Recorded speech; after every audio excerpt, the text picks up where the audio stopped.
bum bum bum. Happy Purim!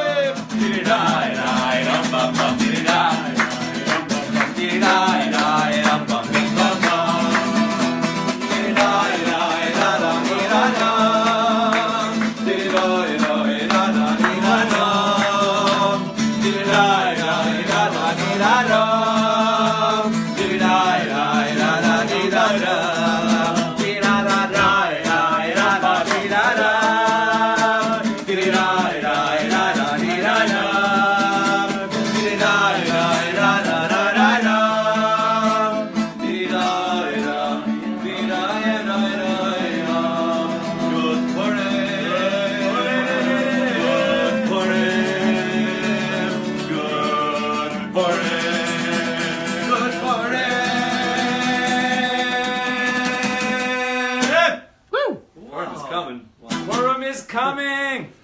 Hello, my pals, and welcome. It's the Accidental Talmudist Show on a Tuesday. Thanks, honey. I asked Nina to dart out while we were singing to get the shofar. We're going to need that later. Welcome. Very special show today. In addition to our music mensch, Moshe Store!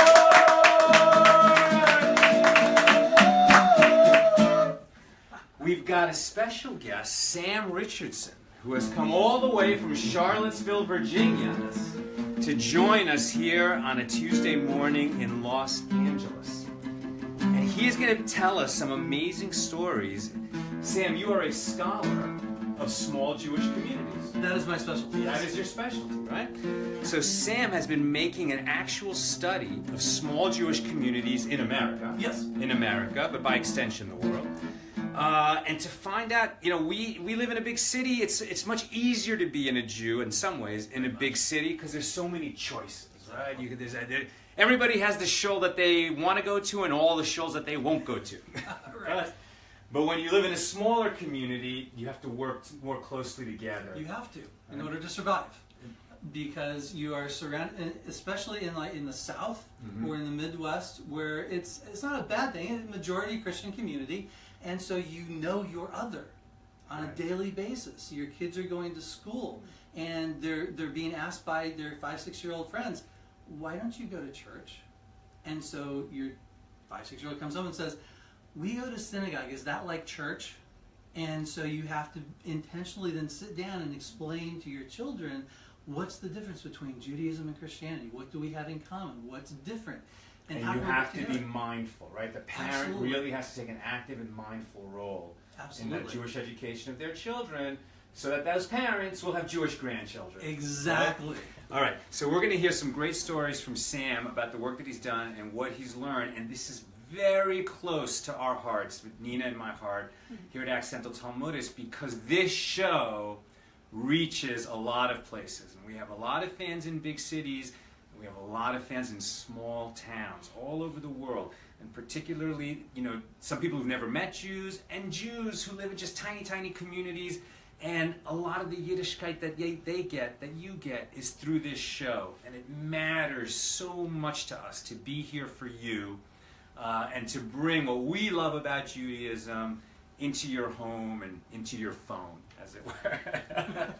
All right, so let's make a l'chaim to what we're going to learn and share today. All right, and we should get energized.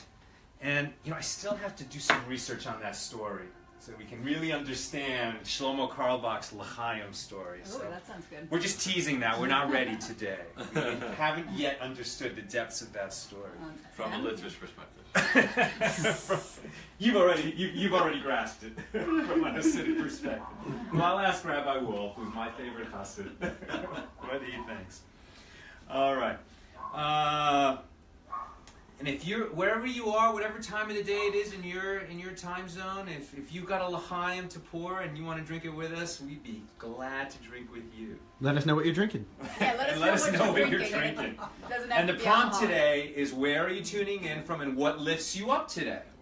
So if what you're drinking is what lifts you up, let us know. Let us know. All right, we'll make a blessing. In English, it's, blessed are you, Lord our God, ruler of the universe, by whose word everything comes into being. Baruch atah Adonai Eloheinu melech haolam shakol niyeh b'divaro. Amen. Baruch atah Adonai Eloheinu melech haolam shakol niyeh b'dvaro. Amen. We love our sipping tequila. L'chaim. Our Klas Esul. L'chaim, l'chaim. L'chaim. Okay, we have a brilliant and uplifting show. Amen. All right. So someone's drinking Perrier. Perrier is beautiful. Perrier, yeah. Yeah, does not have to be alcoholic, whatever you're drinking. All right, let's go Or not outside, chicken. sing and dance a little, and then I'll share a word of Torah, and then we'll have a conversation with Sam.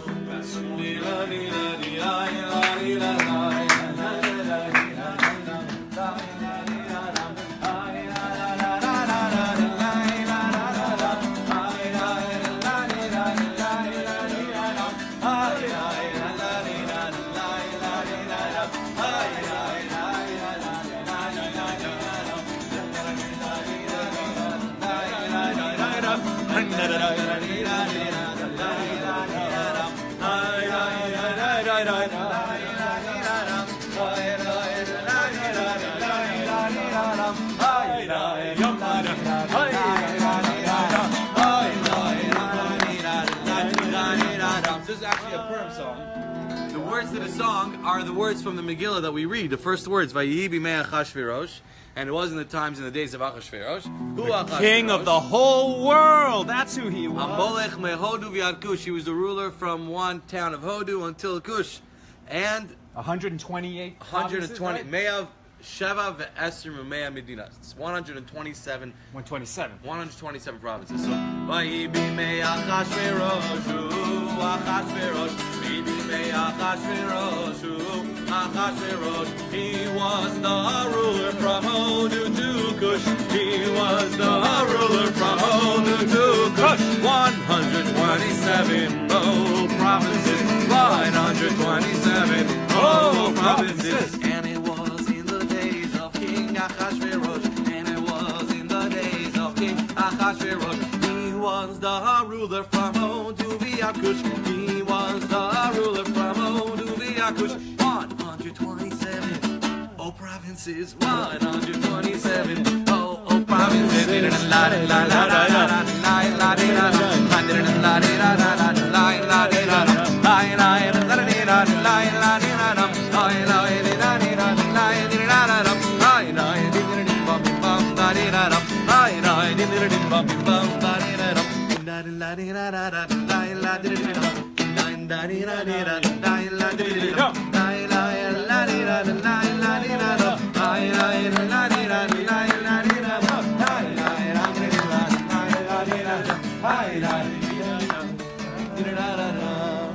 And it was in the days of King Achashverosh, who was the ruler from Hodu till Kush.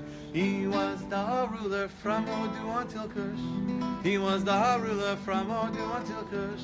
127 provinces. So that's the setup for Purim. Purim begins Saturday night. Saturday night. The festival of Purim. We'll be talking more about that later this week. Let's go in the shade. Okay. We'll be talking about that later this week Friday. on the Friday show at 11:30 California time.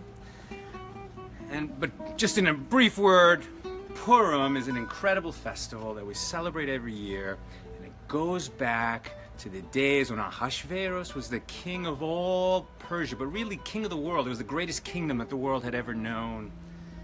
And in that world and in that time, an evil guy, Haman, sought to kill all the Jews. He wanted to do the same thing that Hitler would try to do in the 20th century, kill every single Jew. And he was organized about it, he had a plan, and he came this close to pulling it off. What stopped him? The faith and piety and smarts of Queen Esther and Mordecai, her uncle, cousin, husband, guardian. It's unclear. Unclear. The hero of the story. But Mordecai and Esther, they stopped that. And so we celebrate this festival every year. And this month, the Hebrew month of Adar, which we're in now, when we reach the middle of it, that's when the festival of Purim starts, and is the festival of our joy. And so this whole month is a month of joy. All right, a little less about Purim. Come closer, Ben. Come closer. All right. Okay. That's Purim. But I want to talk with you about today. I'm going to start with a story.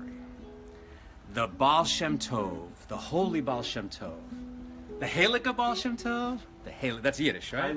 Halakha. That's Yiddish for holy, right? The Halakha Baal Shem Tov, the founder of Hasidism, was once asked, why do you people sing and dance at the least provocation? There he goes. It seems undignified. And you have to remember, the Baal Shem Tov lived, he was born, I think, 1698, but mostly lived in the 1700s, the first half of the 1700s. So for a guy to just pick up and dance and sing at a whim, it seemed crazy and certainly undignified. And of course, the holy Baal Shem Tov answered with a story. He said there was once a musician, and he was not well known, but in fact he was the greatest musician in the world. And he arrived in a small city where he was not known at all. And rather than announce himself, he just started playing his violin. And the music was so beautiful and holy and rhythmic and amazing that a passerby was mesmerized, couldn't help but watch the musician, and then couldn't help but sway to the music, and soon was just dancing to the music. And the other people who were passing by had the same reaction.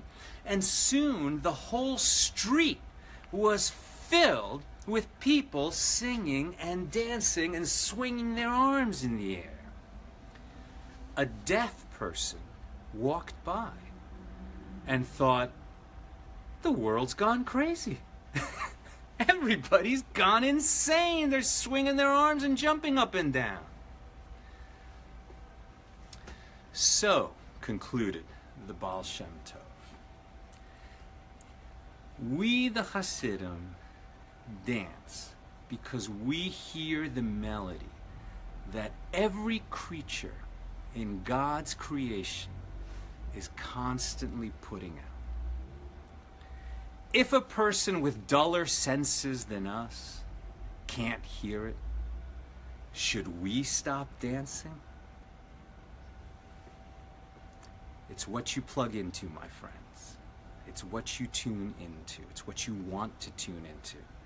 We all have senses sufficient to tune into the music of God's creation. We've got to open our ears to it. That is a choice that we make. This week's Torah portion seems on the surface to be a little bit technical. It's all about the clothing that the priests wore in the Holy Temple, in the Holy Land. The temple that stood between the first temple and the second temple for about 800 years. And there was the tabernacle that they had when they came out of the desert, where they worshiped for about 400 years. So for about 1,200 years, the priests of Israel were officiating and conducting the sacrifices and worshiping on behalf of the whole Jewish people and the whole world. Because some of the sacrifices on Sukkot are offered for the whole world. And they wore very special clothing. And in this week's Torah portion, we learn what the clothing was, all the different items that they had to wear. A turban, a gold plate across the forehead with the words "Holy to God" written on them, a robe, a breastplate with 12 stones on it representing the 12 tribes of Israel that would actually light up at times when the people needed to hear needed a prophecy, had a question for God. Should we go to war? Should we not? I wish we had such such an object now when we have big questions confronting the national destiny. An apron, various items, pants that they had to wear underneath. But what really drew me this year were the bells. The gold bells that lined the bottom of the priest's robe. The Talmud teaches us there were 72 bells interspersed with 72 cloth pomegranates. Some say the bells were in the pomegranates, but Rashi says the bells were in between the pomegranates. And everywhere that the priest went, the bells would tinkle. The bells would tinkle.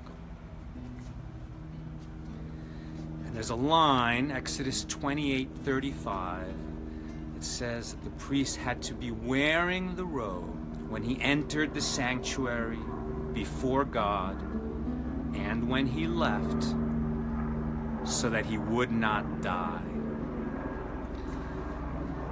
I can't explain to you what drew me to these bells. I'm just fascinated by them. I'm mesmerized by them like the people were mesmerized by the violinist in the Baal Shem Tov story. Some say that the bells were there because the people couldn't see what the priest was doing. Most of the people were outside of the courtyard and certainly outside of the sanctuary, and no one could enter the Holy of Holies. In fact, no one could enter there all year, but one day a year, the high priest could enter and atone for the whole people on Yom Kippur. And if he was not in a state of purity, as he atoned for all the people, he would die in the Holy of Holies. And so some say that the bells were there so that the people could hear that he was in there, he was alive, and he was atoning for everybody. But others say that the bells were there to remind him of what he was doing. And so that every step he would take in the courtyards of the temple, he would hear the clothing that he was wearing. Not feel it, hear it. He would hear the clothing that he was wearing. The clothing invested him in his office with holiness. You don't become the high priest so that you're a big dude with big honor. You're appointed the high priest because you have a responsibility. This is a lesson in leadership. When you wear the clothes of office, any office, you do so on behalf of the people that you lead. And if you get too caught up in the niceties of your office, in the honor that people accord you as you walk around because you're that official, and the powers that go with it, or even you're a hard worker and you just get too caught up in the minutia of your job and doing a good job, it's not enough. You need to be mindful of the people you represent at all times. And it should be tangible. You should find a way to keep everyone in mind, like the bells on the high priest's robe that were constantly ringing in his ears. And I feel that responsibility right now. I'm speaking to you now through Facebook Live, and it's not for me. It's on behalf of this community. I'm just a node that happens to be what we're all listening to right now. But my job is to connect us all together, to connect all these far-flung Jewish communities and non-Jewish communities who care about Jewish wisdom. Right now, this is connecting all of us, and this phone on the gyro that Ben is holding, this is our little bell. This is our little bell, and it keeps me mindful, and I want it to keep you mindful.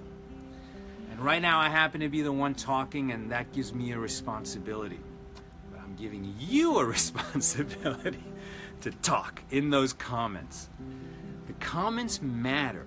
This is not Sal as a public figure addressing all of you. This is, we are a community, and we come together once a week on Tuesdays to share Jewish wisdom, to share what's exciting, and to thereby increase peace in the world. I'm going to say one more thing about those gold bells. The Talmud teaches, Tractate Zvachim, page 88b. The bells specifically atone for the sin of Lashon Hara, evil tongue. The way that we speak to each other, online, in our cars, at our dining tables, at work, the way that we speak to each other, and God forbid even more important, about each other, matters. If we don't use speech to bring people up, we're going to bring them down. If we don't elevate the discourse is going to pull us down. Our country is fractured right now, and it's fractured because people don't watch the way they speak. You can always find something to blame, a person to blame. You can blame our leader, or you can blame people who oppose our leader, whatever side you're on. Fine. You should have passionate opinions about what the country needs. Fantastic. But when you share those opinions, share them in an uplifting, honest, productive way. Don't start by demonizing other people. Don't start by assuming that your listener doesn't have the sense or the heart to appreciate what you're saying. Assume that they do care and they do want to hear. And if they disagree with you, it's because they're as passionate as you are. Elevating the discourse and increasing the peace by having a good tongue, that's something I care a lot about, and I want you to care a lot about it too. That's what the bells mean to me. And I ask you, where are the bells in your life? Where are you reminding yourself? How are we reminding ourselves to elevate the discourse, to speak with a good tongue to and about the people in our lives?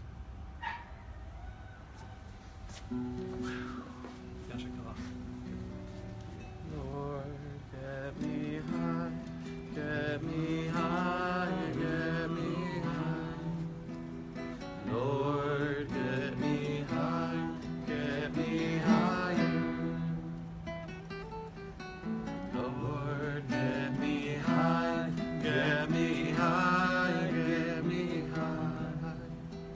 Lord, get me high, get me higher. Higher and higher, higher and higher, higher and higher and higher, higher and higher, higher and higher, higher and higher and higher. Lord, let me sing just one song. Lord, let me sing just one song. Lord, let me sing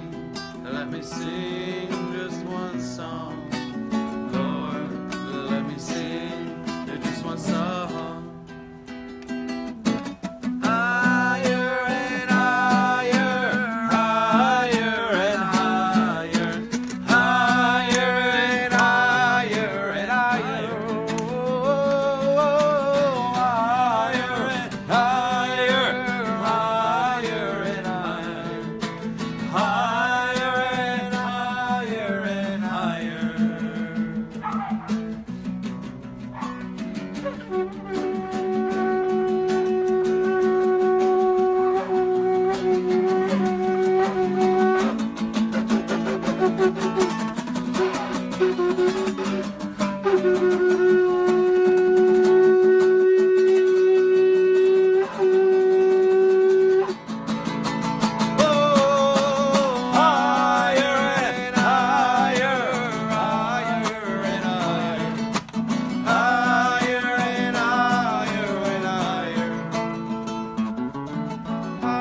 and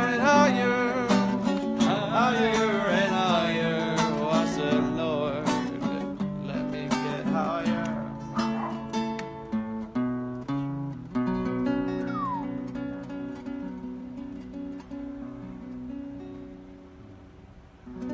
go, Moshe. Wow. May you be strengthened to play that song many more times in your life and lift millions of people higher and higher. Amen. All right, let's go inside. See what's going on. Oh, I want to say something about this. Go ahead, Moshe. Ben, so here's a mezuzah.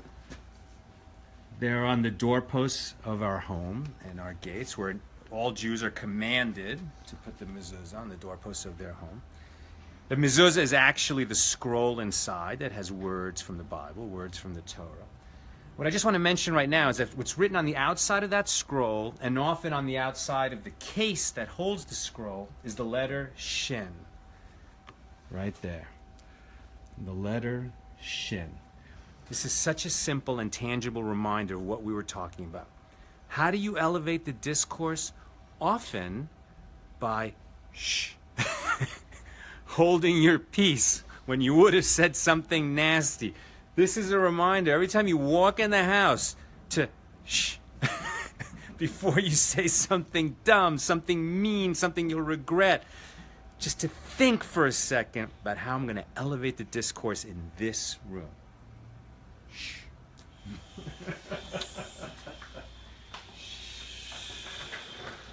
All right. Have a seat, Sam. I'll put my shofar over here. All right. Oh, what's going on, Nina? Hello, everybody. Welcome, welcome. I want to say a special welcome to my new friend, Lynn Howell. First of all, she says, I live where there is no Jewish community, so your open house is very much appreciated. As to the l'chaim, okay, here goes. A vodka shot with a peach schnapps chaser. L'chaim, l'chaim, Lynn Howell. L'chaim Lynn, l'chaim Lynn. So she's getting into the mood. Is that I yours? think that's Moshe's, that's Ben's, that's... this is Well, mine. wait, This one's definitely mine. Oh, that was mine there. Okay. Very good, thank you. If you L'chaim, Lynn. If you refill, no one will. Oh, refills. We don't refill so much in the morning. So let's see, who else is here? Pamela Buffington Arick from Galveston County says, are you going to do podcasts? You are joy in this dark time. Thank you so much. Podcasts? I should podcast. I think We've been pipe in. talking about podcasts. I think Sal Yes. should do podcasts with Sal because you love to talk and you've got a lot to say. Here, do it again for the audience. But please tell us, friends, do you listen to podcasts? Would you listen to Sal doing a podcast? Or What kind the of show on a podcast would you podcast? like to Yeah. hear? Would it? I mean, should we just turn our show into a podcast? Because it's pretty much wall-to-wall talking and singing. Or should it be its own thing? I don't know. I think it should be its own thing. Its own Yeah, thing. don't it? Its own thing. The Each podcast medium format. has its own.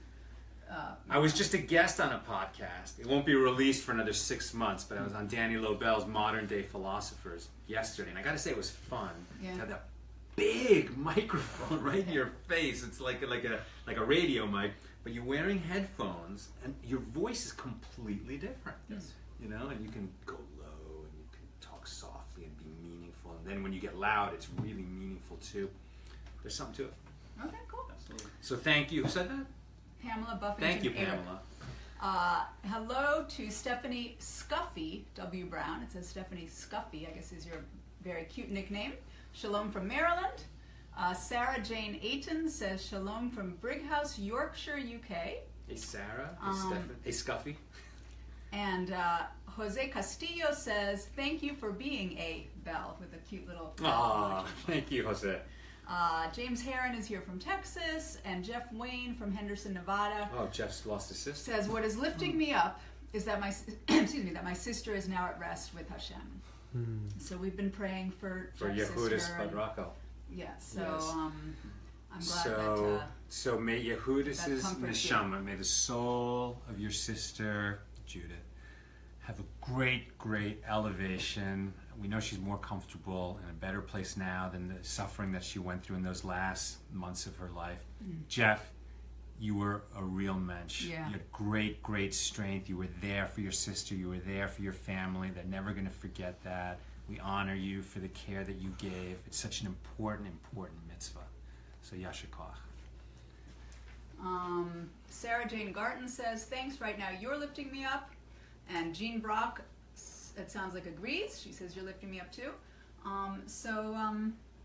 Jeff says thank you. All right, we're going to come back to the community. Nina's going to keep monitoring comments and questions as we have a conversation with Sam. So we want to know what's lifting you up. Where are you tuning in from? What's lifting you up today? And if it happens to be what the l'chaim that you're drinking, share that too. All right, so Sam, you have been making a diligent study of small Jewish communities. What got you into this? I grew up in a small community in western Colorado, and as I have traveled from place to place with jobs, most of the time I've been living in smaller communities, which means also small Jewish communities. That doesn't mean that a small Jewish community exists only in a small area. Lincoln, Nebraska, a fairly large metropolitan area, has a small Jewish community of less than 3,000 Jewish individuals. Okay. So that's how I'm looking at small Jewish communities, that they're small in number, and they have unique challenges. And so as I was going through my PhD studies in sociology, focusing on religion and family, primarily how people can gain, strengthen, and maintain a Jewish identity, it clicked one day that there's something different about small communities versus the urban centers. And so I wanted to know what really is it that is done differently that creates some of these vibrant communities that have been around for 150, 180 years. Where it would have been easy as heck for them to assimilate and the Judaism just to go right out of their Exactly, homes. right. And so what is it that they do? What have you learned? There's a number of things that they do. I think number one, and actually Rabbi Sachs from England spoke about this last year, and he wrote a little paper on it. He said it's outsourcing is one of the primary things that happens in larger communities that doesn't happen in small communities. They don't outsource. They don't outsource in small Right. communities. Exactly. They don't have the professional staff at their synagogue, or even if they have a school, the school is staffed by parents. Okay. Not by professional educators. And so the parents need to keep a step ahead of their children. Okay. And so they're studying and they're teaching. They're teaching at home. They're teaching in a synagogue or a school setting. And the parents are taking full responsibility. Some communities are so small, I imagine they don't have a rabbi. So then At times, community right. leaders have to step in They and have lead to the step services. in. Right. They So have you to learn may how. have a board. Okay. But in order to do service, in order to do bar mitzvah, in order to lead a Passover Seder, you have to have somebody from the community step up and say, I'm willing to do it. Okay. Because then also in those small communities, as many synagogues, you have the same people doing the same thing over and over, but it becomes even more heightened when you only have maybe 600 or 700 people, and those same 20 people are, and so other people then are given the opportunity and are encouraged. We'd like you to lead us this week. Okay. Or this year at Passover, which is coming up. And we would like you to tell us what you do in your family and bring it to the whole community. And they're able to do that in a way that then speaks to even the larger community. I was in Denver for a few years, which is a very large Jewish community. And, we would have congregational seders on the second night often, and we wouldn't get maybe 2 or 3 people from the larger community to come. And so we were part of the group, but we were big enough that we didn't have to pay attention to anybody else, and nobody had to pay attention to us. Okay. When we come to a smaller community, Harrisburg, Pennsylvania, or York, Pennsylvania, and you have a community seder, you actually need to advertise it to everybody in order to pay for it. Okay. And people are very much interested because they're working beside Jewish people, but they're afraid to ask questions maybe, or they have some preconceptions that may not be right, and so they actually will come, and you can have a Passover Seder that is half not Jewish, with an opportunity to speak to the Christians or the non-religious people in your community. And it's something that I don't see going on to the same quality in cities. In the cities where everyone just hangs out with their own. Right. And doesn't feel that need or even opportunity to interact. Yeah, I'm just going to jump in for a second. So Please. Jeff Wayne said, I was in Columbia, South Carolina recently. Only 3,000, but they've been around for 150 years. Right. And they support 3 shuls, a JCC, and a Yes. full-time day school. Now let me just say, I grew up in New York. everybody I knew almost was Jewish. I would say probably 85-90% of the people I knew were Jewish. Nobody cared at all. Everybody was fully assimilated and eager to assimilate even more, and it was just totally taken for granted. So interestingly, even though most of the people were Jewish, they wanted to assimilate, I guess, into the larger culture, but if you're just a small group, you feel special and maybe a little more motivated to keep it going in some ways. Where something is asked of you. Yeah, absolutely. Let me tell you an interesting story about Columbia, South Carolina. I love Columbia. Oh. The three synagogues are all pretty much in a row on Trenholm Road, which I heard more than one time is actually the buckle of the Bible Belt. Oh, wow. Okay. Because there's also another 4 churches on this same road. street. And so they're surrounded by, but also loved by, the Christian community. And again, are able to say, okay, you know, you guys have your denominational differences, but we come together with a conservative, Reform, and an Orthodox synagogue, and we have people being members of all of them. Oh, wow, that's great. And we send our children to the Chabad summer camp, but they're going to the conservative preschool, or they're helping out at the Reform after school program. And we can provide a model to the larger community to put aside our differences and focus what we have in common, so that we We're can Jews. move forward together. Yes. We're Jews. Or if we're not Jews, we like Jews. Right. I mean, really, I Or keep want to be Jews. or want to be Jews. I mean, we keep making that point because we see it here in this community. Yes. You know, we're so welcoming and so happy that there are a lot of people of faith in this community, Christians and Muslims, you know, who are just really curious about Judaism because they recognize that, well, Judaism, you know, happened first, and their religions kind of grew out of it.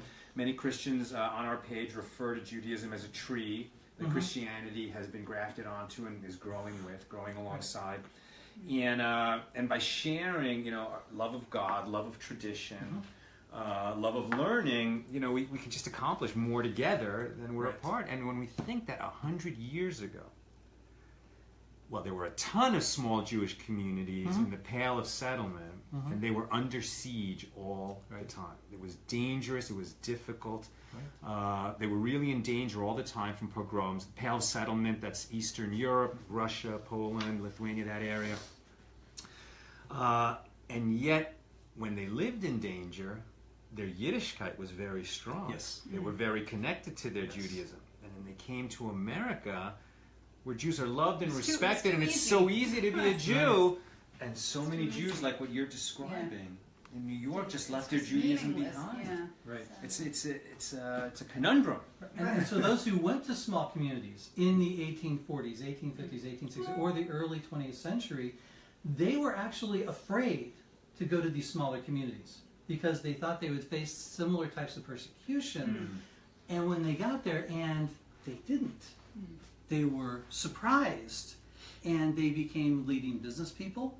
Again, Columbia, South Carolina, it was the Jewish merchants who reached out to the African American population during Reconstruction and during the Jim Crow years, and really helped the black community of that area establish itself in business the way that Christian businessmen had helped Jewish merchants establish themselves in the middle 19th century.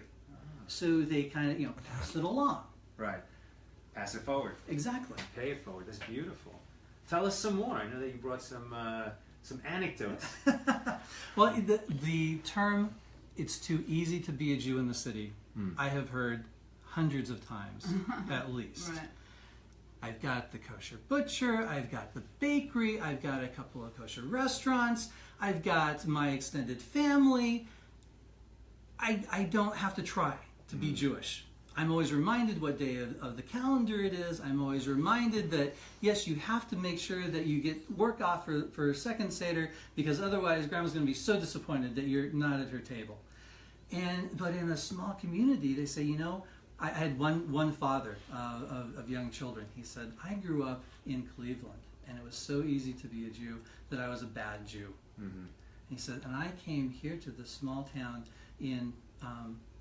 I won't say where, but in Middle Atlantic, United States, that I had to decide for my children to become a good Jew, because I knew they would not have all of the benefits of family. I have to make sure my parents come to us for Passover. Right. And I need to make sure that when there's a new college student who comes and we know they're Jewish, that we invite them to our Shabbat table. Right. And I have to make sure that I'm volunteering in the synagogue, that I am leading daily minyan every once in a And while. what's great is that when people when they assume that responsibility, when they say it's up to me, if I'm not going to be the Jew, I mean, in Pirkei Avot we say, where there is no man, be the man, or where there is no person, Exactly. be the person. Right. And once you make that choice, what's great is that the tools are really there. I mean, it's never been so easy to become Jewishly literate. Sure. You know? I mean, there's just We so have the many, internet. so many resources. Like a shout out to Chabad.org, Right. which I think is like the #1 religion website in the world of all Right, faith I believe websites. that. I mean, because they put Wow. out so much content. So many resources available for anything you want to know about the Bible. You can go at Chabad.org. And also Sefaria now, Sefaria.org, Right. which is putting Great. all these classic Jewish texts online. And Partners in Torah. That's another wonderful organization. That any Jew who wants to learn with another Jew, they'll match you up, and you can have a phone tutor once a week. Right. I mean, it's amazing, these tools. I do bar and bat mitzvah tutoring via Skype myself. Beautiful. Because of the distances involved where there's not professional clergy, or even maybe somebody who feels like, I try to encourage parents to tutor their own children, because there's an interesting issue of children who gain more knowledge than their parents, and they're embarrassed by it. The parent is. No, the child. Oh, the child is. The child is embarrassed to be more Jewishly literate than the parent, and so they actually purposely stop because they're worried about then embarrassing their parent. So they actually stop their learning. Wow. So it's so Our important. kids are more literate than we are. They speak Hebrew fluently. Nice. We didn't go to Jewish day school. We didn't go and to our Jewish kids day do, school. so, Our yeah. kids So it's do. not a bad They're But we way praise them past for us. that. Exactly. Constantly. Right. Well, and you're showing it in your home. Yeah. They come home and they're receiving reinforcement Right. in the home for all the things that they're learning, whether it's a day school or a Sunday school or wherever that might be. And that's also something that I did one comparison community of a median size, and it is interesting that there's less of an awareness by the parents that they need to take what their kids are getting, even in a day school context, and reinforce it at home. Okay. Whereas in the small communities, if they're not doing the teaching, they know what the curriculum is for that day or that week, so that the child can come home and be asked the right questions, get it reinforced. I mean, this is like classic rural America, right? In the It is. 1800s, parents did Bible study with their kids, Yes. right? I mean, and it's like, that's available to all of us. You can find, you can go online, there's all kinds of resources. You can find a thought that's going to be interesting to a family, in a family situation, and bring it up and talk about it with the kids. Yes. And like, let's just do that. Let's just commit to do that.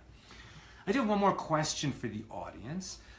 Something that we've been talking about is me teaching a class, an online class, not just like this in a Facebook Live, but using some better tool where I would see you and you would see me. It would be a limited number of people, meeting once a week, let's say, at a specific time.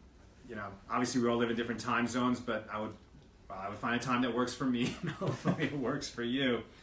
Would people be interested in taking an online class with me? There's a book I'm interested in teaching, probably one of Aryeh Kaplan's books. So would you be interested in taking an online class with me in a small group where it's a real discussion, not just me talking to you? So let me know if people are interested in that. All right, is there anything else? Well, I'd like to talk a little bit about... Oh, your hero! today's Nina has hero. prepared a hero. We've only been and- doing this for a few weeks, and it is my favorite segment of the And show. it's really worked out great, Sam, because my hero is an example of a Jew out in America accomplishing amazing things, not in a big Jewish center. So his name was August Bondi, and he was from Vienna in the 19th century. So he was born, I think, in 1833. In 1848, I didn't know this until I started to do research, but in 1848, apparently, the revolution was just sweeping Europe. People wanted democracy, people wanted to get rid of the monarchy and feudalism, And so young August got caught up in that and became part of what's called the Vienna Uprising.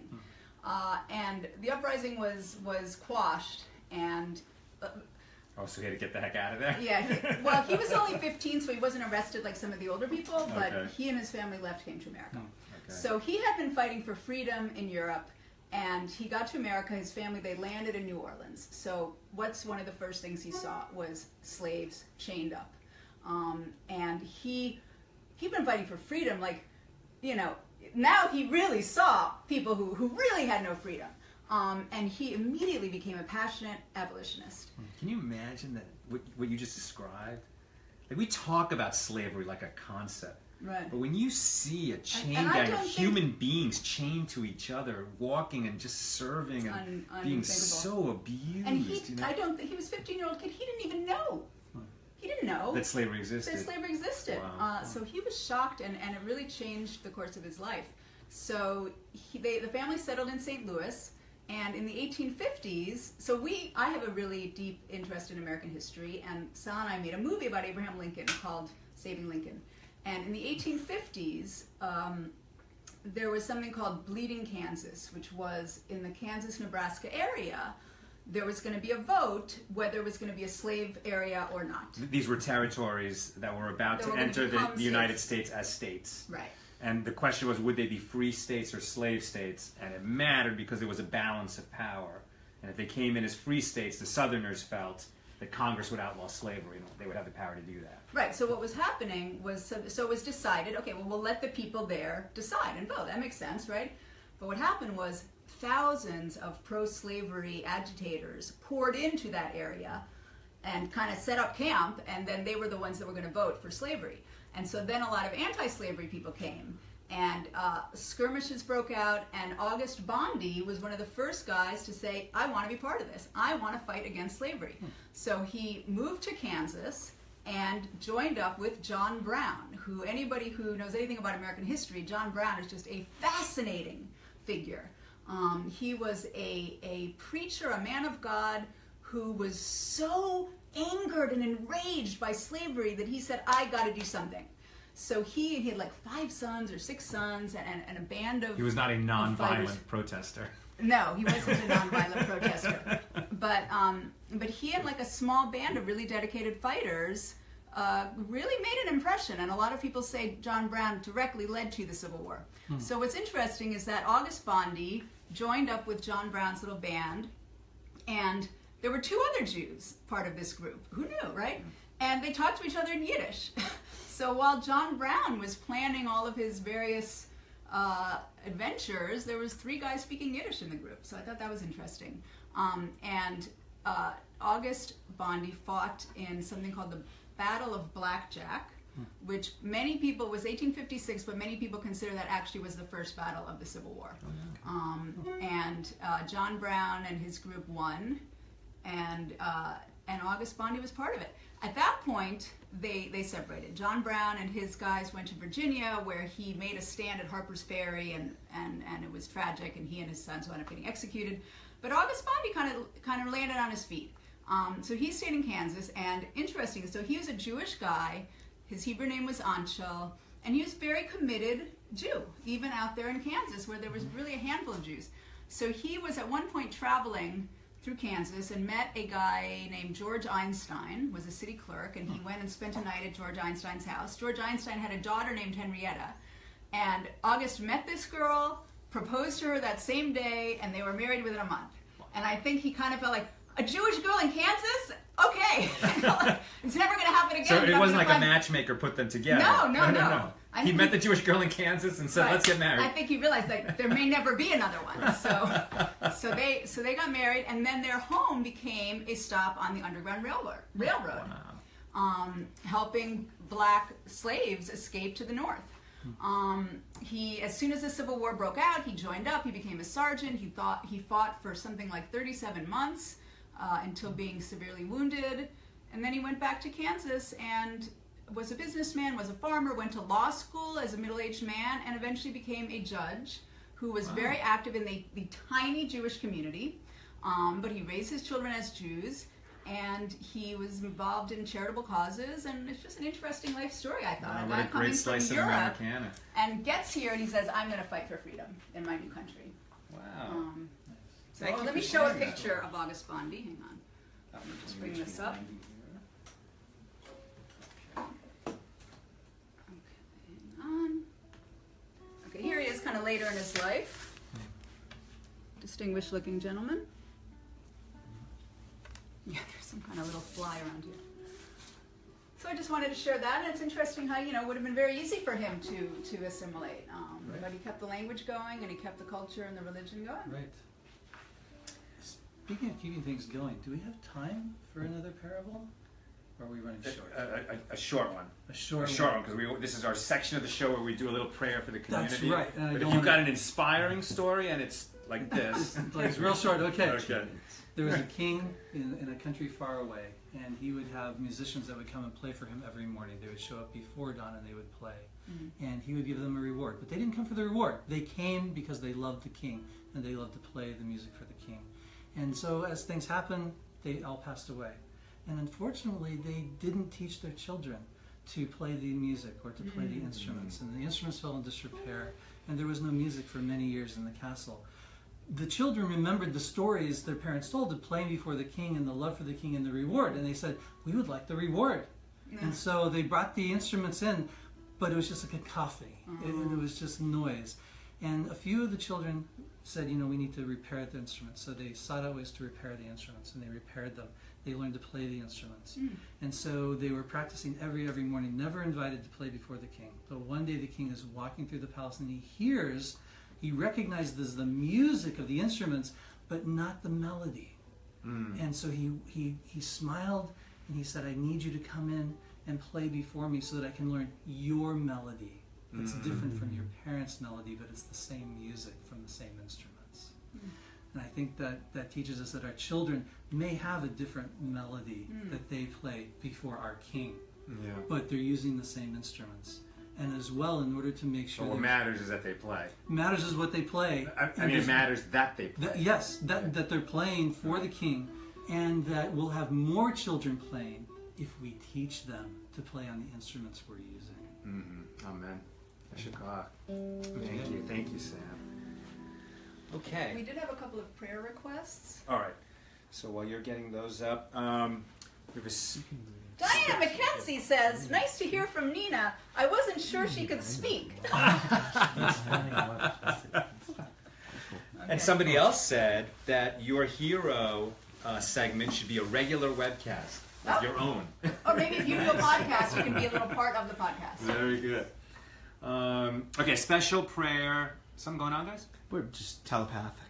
Okay. Communicating. Special prayer this morning for Shmuel Ben Tamar, my nephew, who just had a surgery. Poor guy, he was trying out for lacrosse yesterday and broke his arm, so I guess he's going to miss the season.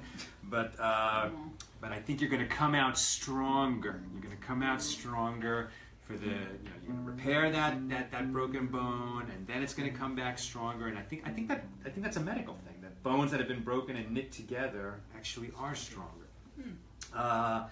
Also, Babette Batsara, Ahava Bathava, who I know is entering a new round of chemo, and may she get through it as easily as possible and with great success. Also Golda Batshandel, Chaim Ben Rose, Janie T and her caregivers, may there be comfort at this difficult time. And also Wyatt F. And Chuck Wright, I think you're with us. I don't know if Chuck's here. He usually pipes in when he's Usually here. pipes in. But Chuck, we're always thinking about you and praying for your complete and speedy recovery. Also, please, may Emily G. have a complete and speedy recovery. Amen. Paul Feldman, he said a while ago, I have to take a call in a few minutes. He may not be here anymore, but he says, can you please include my mother-in-law, Hallie Ross, who is fighting dementia? That's very close to our heart. Sal's mom has dementia. We understand, and it's... But I'll tell you, it's actually, your mom has dementia, and it's been hard for us to really know what to pray for. It doesn't seem there's any hope that she won't have dementia, or maybe a miracle can happen. I don't know. What do you pray for with your mom? Well, I believe that dementia has a purpose. It's one that's hard to understand. But I think that the people who are going through dementia, we don't know really where they are. We don't really know what they're experiencing. They can't tell us, and we can't climb inside their minds and see it. But I don't think it's a blank at all. And maybe there's some work that they're doing and that they need that time to do. And it's a kind of transition, and sometimes it's a very long transition, and God knows it's difficult on the loved ones around them. It's really brought out the best in my father. We really honor him. He's with her every day, and you know, and my dad is, you know, like the men in our family are singing challenged. We can't really carry a tune. We do our best. But there was no person leading services at the facility, the memory care facility where my mom is, and where my dad goes every day. And so on Friday afternoons, he's leading services. There was no man, and he became. It wasn't happening. So he became the man, and then the residents enjoyed it so much that another memory care facility asked him to do the same, and so he goes, you know, from one place to another, and you know, and really puts his heart into it, and brings some joy to the people. I really honor you for that, Dad. Also want to mention Amy Zalkiner Levy, who says, my son-in-law is being deployed to Afghanistan next Sunday. Not a lot of Jews there. Prayers, please, for Minnesota. Amen. May your son go in peace and return in peace. Your son-in-law go in peace and return in peace. Amen.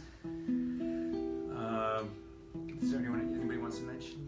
Glinda Forrest, a member of our community in Charlottesville, she's recovering from a stroke. Doing very well, but we want to make sure she continues to go forward. Amen. Sister Chaya Yehudas Bastina Fega, Yosef Yitzchak Ben Bracha, And Ben Sion Ben Rochel, and may the neshama of Phyllis Bas Joseph have an aliyah. Have a great aliyah. All right, Moshe, will you lead us in a psalm? Yeah, we'll do Psalm 121. 121. A song to the ascents. I raise my eyes upon the mountains.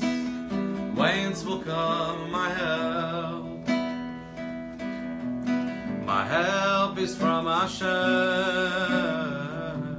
maker of heaven and earth.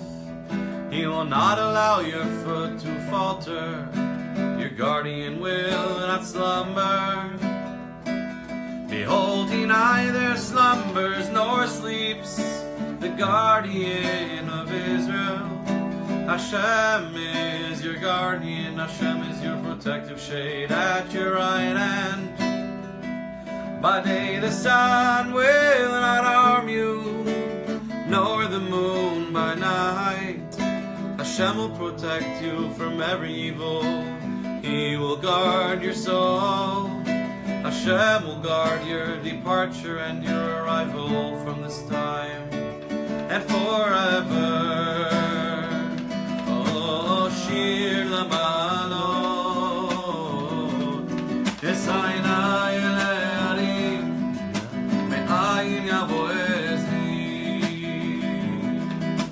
Ezri Me'im Adonai, Yosei Shamayim Aretz, Al Yitel Lamot Adnecha, Al Yadum Shomrecha, Yilenu Yanum Lo Yishan Shomer Yisrael, Adonai Shomrecha, Adonai Tzilcha, Al Yadim Yinecha, Yomam HaShemesh Lo Yakeka, Yareach Balayla, Adonai Yishmorcha Mikora, Yishmor et nafshecha, Adonai Yishmor tzidcha u'oecha, ve'yata b'yad olam.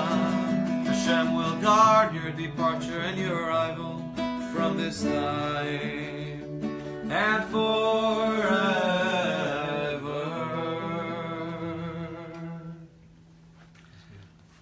Beautiful, Moshe. Shkach. All right, let's take it outside. Let's take it outside for the big finish. The big finish. The big finish. I might even have a joke. Have you practiced the joke? Do you remember the punchline? I remember the punchline.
At a service in a synagogue,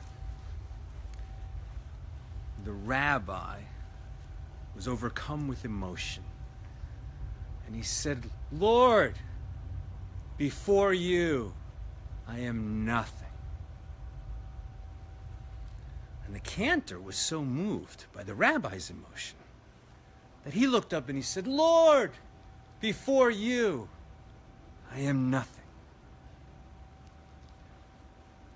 And little Moishe Shapiro in the third row was also moved. And he said, "Lord, before you, I am nothing." And the rabbi elbowed the cantor and said, "Look who thinks he's nothing."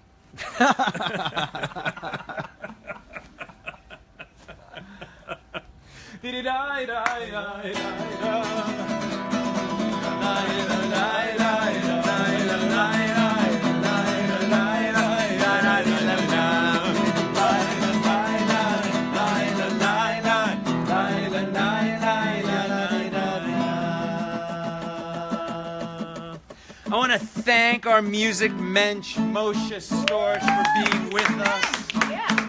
So fantastic to see you here. I think you're going to be on the East Coast for Purim. Is that right? You'll be in New York. Are you going to make it to the Shtiebel in Brooklyn? I don't know yet. For Shabbos, Probably not. maybe? Maybe not? Probably Okay. not, maybe. Okay. Is there anything, do you have any dates you want to announce, or just private gigs? Yeah, no, private. All private parties, gigs. yeah. Well, it's all private parties. Sorry. But you can see Moshe again in 2 weeks. 2 weeks. On the 21st, he'll be back with us here on the Tuesday show. And possibly sooner. Stay tuned for that. Sam, I want to thank you so much. Great to be here. Thank you so much. Thank you for coming in from Charlottesville, Virginia. Yes. Is it Charlottesville, North Carolina, too? There's Charlotte, North Carolina. Charlotte, North Carolina, but Charlottesville, Virginia. Correct. Thank you for joining us and sharing with us what people are doing in small communities to keep the tradition, to keep the faith, to keep the teaching alive. It's fantastic. If you live in a small town, make it your business to keep the tradition and the faith alive. And if you live in a big town, make it your business to keep the tradition and the faith alive, because it's so easy for a big city Jew or any person of faith to just let somebody else deal with it. But it's up to each of us, my pals. It's up to each of us. I'm going to be looking at these comments. I asked the question earlier, would people be interested if I taught an online class in a small group face-to-face? I think I saw some yeses, so maybe we'll make that happen. I saw that people were really happy with Nina's hero cast. It is Nina that writes the hero columns every Thursday, and now we're making it a regular part of our show as well. But I want you to know that nothing happens at Accidental Talmudist without Nina. She's absolutely my partner in everything, and nothing happens here. We are Accidental Talmudists, not I am Accidental Talmudist. Thank you, sweetie. So, baby, Thank you. why don't you join me in saying goodbye to the nice people? It's been Goodbye, nice fantastic to share this time with you, to share this time with you, Moshe, and this time with you, Sam, and with our whole community. Remember, we are a community. This is not a performance. This is a learn along and a sing along. And it's been And great. a drink along. And a drink along. It's great to share this time laugh with you. along. And we'll see you on our L'chaim show, the Friday morning show, 11:30 California time. Take care.